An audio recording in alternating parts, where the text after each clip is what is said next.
नमस्कार दोस्तों, आपका जीके चैनल में स्वागत है। आपने अब तक पढ़ा आधुनिक भारतीय इतिहास में कंपनियों का आगमन, यूरोपीय कंपनियों का आगमन, जिसमें मैंने पांचों कंपनियों का आगमन का विस्तृत व्याख्या दिया था। उसमें एक फ्रांसीसी क्रांति थी। फ्रांसीसी क्रांति फ्रांस का जो फ्रांसीसी कंपनी थी जो भारत में आई थी, वो एक कर्नाटक युद्ध लड़ा था। 1, 2 और 3 युद्ध कर्नाटक युद्ध लड़ा था, जिसकी मैं व्याख्या कर चुका हूँ। प्रथम कर्नाटक युद्ध जो कि यूरोपीय के कारण हुआ था। द्वितीय भारत में घटित हुई थी। हालांकि तीनों भारत में ही घटी थी, लेकिन इसका कारण यूरोप में था। तो द्वितीय भारतीय कारण था, भारतीय राजनीतिक कारण था। तो उसी प्रकार तीसरा में ये भी यूरोपीय कारण ही हुआ।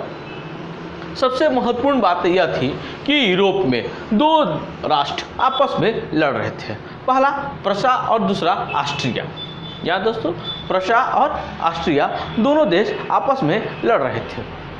ऑस्ट्रिया को मदद करने के लिए फ्रांसीसी पहुंच गए, जबकि प्रशा यानी कि जर्मनी, अभी आधुनिक में वर्णन में हम लोग उसको जर्मनी के रूप में जानते हैं। प्रशा को मदद करने के लिए अंग्रेज पहुंच गए, ब्रिटेन पहुंच गया। अब यहाँ पर तो इन लोग का युद्ध स्टार्ट हो गई, जो हम लोग इसको जानते हैं सप्तवर्षीय युद्ध के नाम से। यानी कि फ्रांस और ब्रिटेन के बीच में सप्तवर्षीय युद्ध हुई, जो कि 1756 से लेकर 1763 ईस्वी के बीच में चला। जी हाँ दोस्तों, आप देख सकते हैं 1756 से 1763 ईस्वी के बीच में चला। इस युद्ध में बड़ा ही हानिकारक हो रहा था, और वहाँ युद्ध हो रही थी और भारत में भी युद्ध की तैयारी चल गई। ब्रिटेन और फ्रांस दोनों आपस में युद्ध की तैयारी करने लगे, यहाँ पर लड़ने लगे। तो इसी कारण फ्रांस ने अपना एक व्यक्ति को भेजा कि जाओ और तुम देखो भारत में क्या स्थिति है। फ्रांस से जो व्यक्ति आया उसका नाम था काउंट लाली। अप्रैल 1757 में चला काउंट लाली चला। तो उसको भारत पहुंचने में, फ्रांस से भारत पहुंचने में 1 वर्ष लग गए। 1 वर्ष लगा। तब तक ब्रिटेन कुछ अलग कर चुका था, वो बंगाल पर आक्रमण कर चुका था। बंगाल में याद होगा, बंगाल में प्लासी के युद्ध हुई थी, सिराजदौला के साथ युद्ध हुई थी 23 जून 1757 को। उस प्लासी के युद्ध में सिराजदौला की हत्या कर दी गई थी और प्लासी के युद्ध विजय हो गए थे अंग्रेज, और बंगाल उसका हो गया था। तब तक 1 वर्ष हो चुके थे। अब 1 वर्ष बाद ये 1758 में काउंट लाली भारत पहुंचा तो सेंट डेविड फोर्ट, जी हाँ दोस्तों, सेंट डेविड फोर्ट यानी कि सेंट डेविड किला को इन्होंने सर्वप्रथम जीत लिया। जी हाँ, आप देख सकते हैं बोर्ड पर लिखा हुआ है, सेंट डेविड किला पर अधिकार कर लिया। अधिकार करने के बाद लाली का मजबूत इरादा हो गया और लाली निकल पड़ा। कहाँ निकला? तो पड़ोसी में तंजौर के शासक फ्रांसीसी का 56 लाख रुपया रखा हुआ था, जो कि वो देने से इनकार कर रहा था। उस पर वह आक्रमण कर दिया कि हम 56 लाख रुपया ले लेंगे। इधर ब्रिटेन उत्साहवर्धक था, प्लासी के युद्ध जीत चुका था। उन्होंने तुरंत तंजौर को मदद करने के लिए पहुंच गया। स्थिति गंभीर हो गई, दोनों आमना सामना पहुंच गए। आयरकुट की सेना लेकर पहुंच गया नेतृत्व में अंग्रेजी सेना। दोनों के बीच युद्ध हुई, लेकिन दोनों फिर हारना पड़ा और दोनों वापस होने की तैयारी कर। तब तक फ्रांस ने सोचा क्यों ना मैं मद्रास पर घेरा डाल दूं। ऐसा सोच करके फ्रांसीसी सेना था वो मद्रास पर घेरा डाल दिया, और जब मद्रास पर घेरा डाला तो इधर परेशान हो गया ब्रिटेन भी तैयारी कर लिया मद्रास को घेरने के लिए। तो ब्रिटेन को मजबूत एक नौसेना मिला, ब्रिटेन से आया, और अंग्रेजी सेना पूरी मजबूती के साथ युद्ध किया। फलतः मद्रास भी इसके हाथ से निकल गया। अब मद्रास से युद्ध करने के लिए फ्रांसीसियों ने हैदराबाद के गवर्नर था बुशी, उसको बुला लिया था। स्थिति गंभीर होती है, युद्ध होती है और मद्रास भी यहाँ से निकल जाता है, और उधर हैदराबाद भी फ्रांस से निकल जाता है।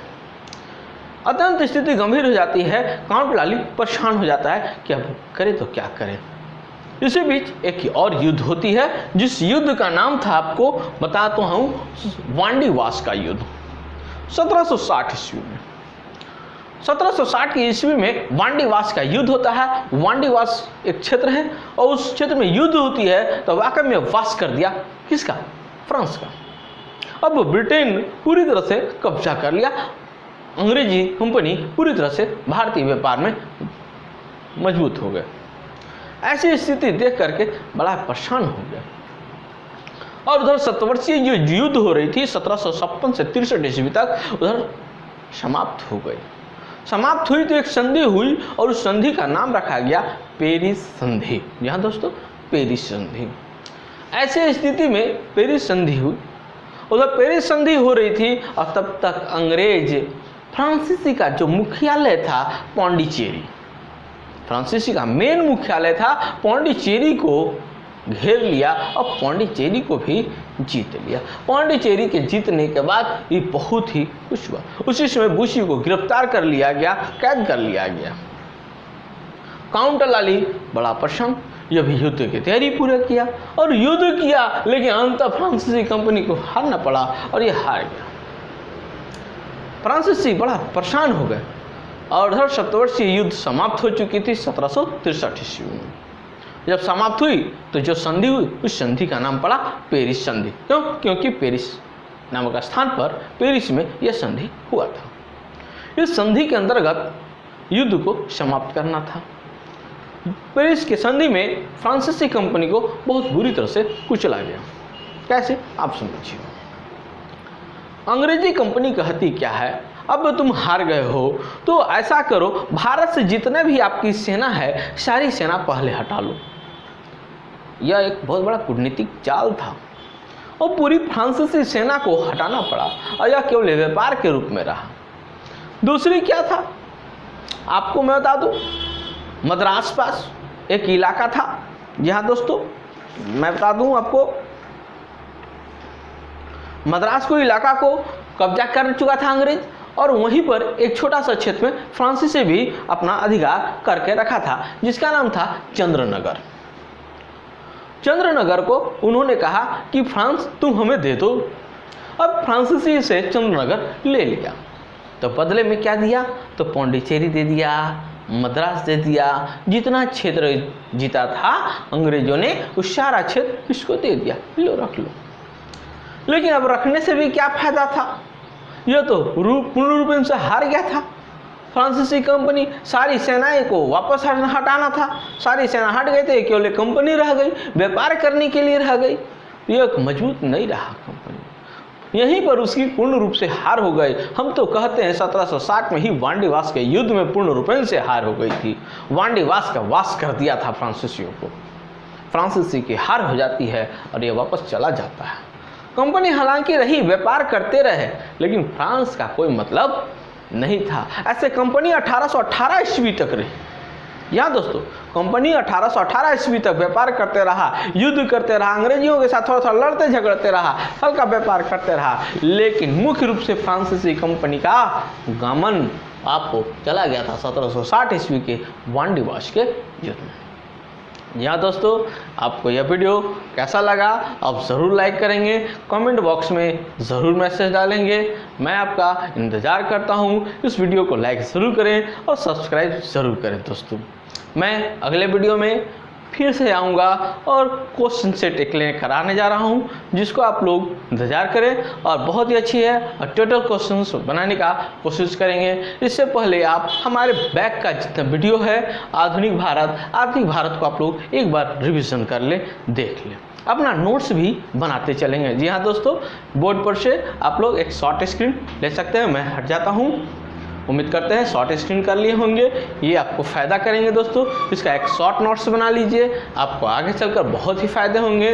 Railway, banking, SSC, general competition या विशेष स्तर का कोई भी एग्जाम का क्वेश्चन आपको इस लेवल से आएंगे। इसमें प्रमुख रूप से तृतीय कर्नाटक युद्ध में क्वेश्चन पूछे जाते हैं, वो आप देख लीजिए। सबसे पहले पूछा जाता है तृतीय कर्नाटक युद्ध कब से कब हुआ था। तो जी हाँ दोस्तों 1756 से 1763 ईस्वी के बीच हुआ था।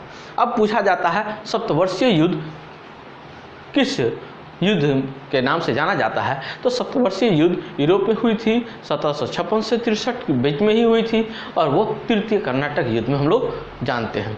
अब पूछा जाएगा वांडीवास का युद्ध, ये यहाँ दोस्तों ये वांडीवास का युद्ध कब हुई थी? तो 1760 ईस्वी में वांडीवास का युद्ध हुआ था। इतना आप लोग महत्वपूर्ण रखेंगे। और दूसरी बात कि फ्रांसीसी सेना में कौन थे? तो काउंट लाली। फ्रांसीसी सेना कौन आया था? काउंट लाली आया था 1757 में। यह इंपॉर्टेंट क्वेश्चन है दोस्तों। तंजौर पास कितना रुपए बाकी थे? तो 56 लाख रुपए बाकी थे। यह बहुत ही महत्वपूर्ण क्वेश्चन है। प्लासी का युद्ध कब हुई थी? 23 जून 1757 को हुई थी। जी हाँ दोस्तों, इसकी व्याख्या मैं अगले वीडियो में जरूर करूंगा। ये एक छोटी सी टिप्पणी थी, बीच में आई हुई थी, इसके कारण थोड़ा सा बता दिया, लेकिन इसकी पूर्ण व्याख्या मैं अगले वीडियो में करूंगा। 23 जून 1757 को प्लासी की युद्ध हुई थी। हैदराबाद का फ्रांसीसी गवर्नर कौन थे दोस्त? तो ये बूसी था। इसका भी आप लोग ध्यान रखेंगे उसी प्रकार, और नहीं तो फिर दिक्कत होगी। एग्जाम की तैयारी कर रहे हैं और अच्छे से करें। आपको बेस्ट ऑफ लक देंगे। धन्यवाद दोस्त, धन्यवाद दोस्तों।